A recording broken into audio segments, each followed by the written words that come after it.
Go. His friends were all like, don't do it, man. You're going to regret that. It's really gross. And he's like, whatever. How bad can it be? So he takes her back to his place, and he's going down on her, and he's like, well, if it's really going to be this bad, then I should put a Jolly Rancher in my mouth, and then I won't taste anything bad. So he keeps going, he's going down on her, doing whatever, and after a few minutes he realizes, holy shit, my Jolly Rancher is not in my mouth anymore. So he's like, alright, I gotta find it. So he's doing whatever he needs to do to find it. He's searching.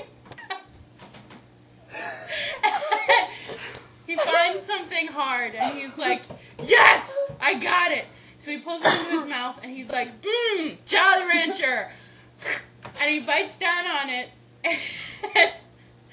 It's not a Jolly Rancher, but in fact, a herpes sac that has exploded in his mouth.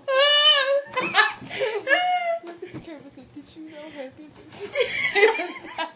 Did you